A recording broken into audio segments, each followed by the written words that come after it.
Voltamos ao segundo bloco da nossa entrevista com o presidente do Sindiex, Marcílio Machado, falando um pouco sobre o cenário econômico no Brasil e no mundo.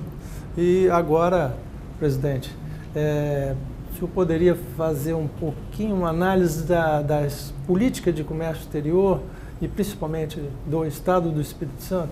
Bom, eu acho que o governo já entendeu que nós precisamos, o governo federal, já há algum tempo, que nós precisamos de exportar produtos com maior valor agregado. Porque no passado teve uma alta de preço de commodities, o Brasil é um exportador de commodities, são matérias-primas, que são importantes para a nossa economia.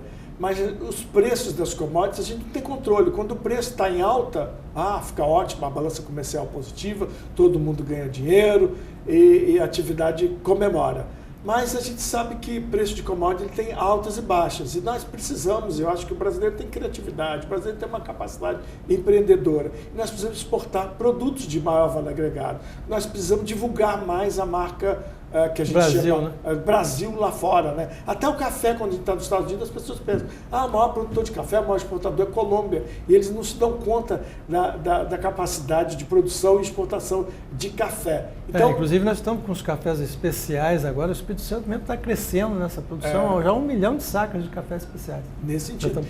E eu costumo dizer que se a gente olhar, voltar para o século passado, por volta de 1950, 1960, o Brasil tinha uma economia maior que a economia chinesa, exportava maior que a economia chinesa.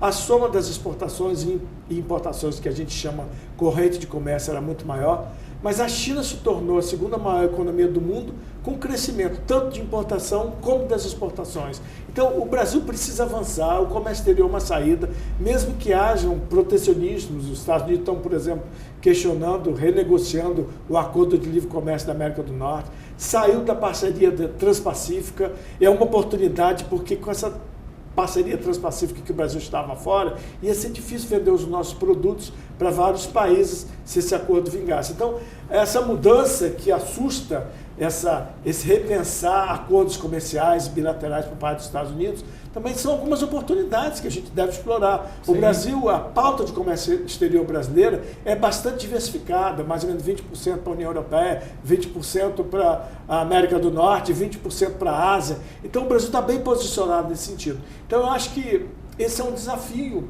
para avançar, desenvolver, como eu falei, o mercado interno, exportar. E quais são os obstáculos para isso? Logística? O que a gente tem de dever de casa a ser feito? Eu acho que essa é uma pergunta boa também.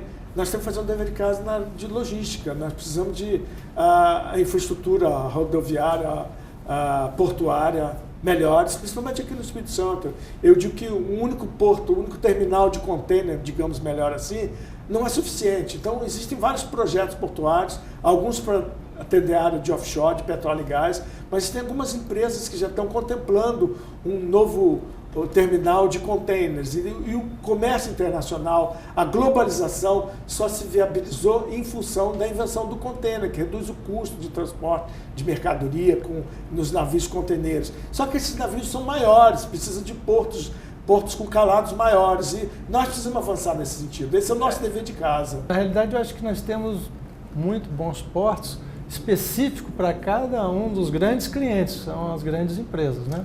Na parte de iniciativa privada e para as grandes empresas, nós temos a Vale, a Arcelor, né? O Porto Tubarão, a Arcelor, o Porto de Praia Mole, né? Samar.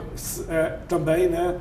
Portocel também. Portocel. E, na verdade, nós precisamos, assim, o que é administrado, infelizmente, a gente tem que dizer isso, pela iniciativa privada, a administração é bem feita, é competitivo, o Porto tem uma capacidade operacional bastante boa. E nós precisamos avançar para a área de container. Carga geral, né? Carga geral também.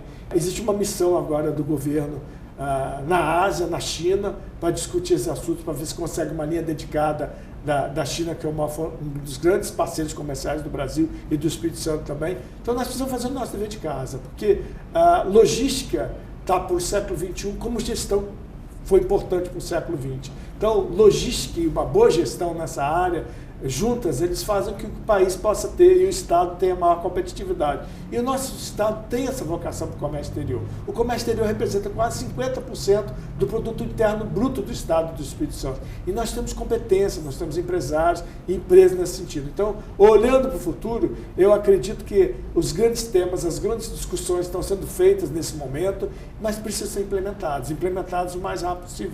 Santa Catarina acabou se tornando, mesmo com o desastre que teve lá, que alguns anos atrás, né, que a infraestrutura foi quase totalmente destruída, eles souberam se renovar, reinventar, estão bastante competitivos, têm portos modernos, administrados pela iniciativa privada. Hoje, do ponto de vista fiscal, eles são muito mais atrativos do que a gente, né?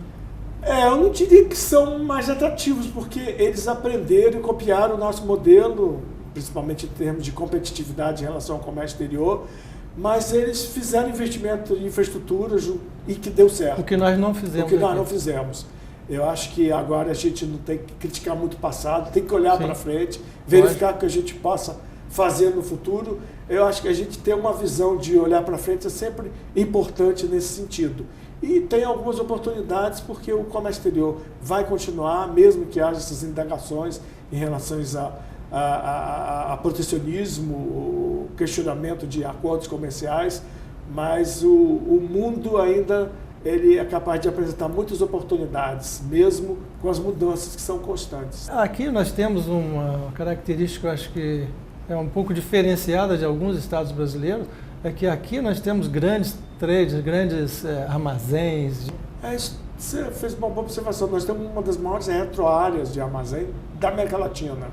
E existe uma certa ociosidade nesse sentido, mas o motivo pelo qual existe uma certa ociosidade e não aproveitamento total dessas áreas é em função da recessão. O Brasil já está há 2 anos numa recessão muito grave, muito severa. Então, a partir do momento que a economia começa a deslanchar, como já voltar, e precisa voltar essa credibilidade do mercado, dos empresários, da sociedade como todo, nos desígnios, destinos econômicos do país, os investimentos voltarão e as oportunidades ocorrerão e nós provavelmente poderemos recuperar essa capacidade de atrair novos negócios e novos investimentos para nosso setor, para nossa área.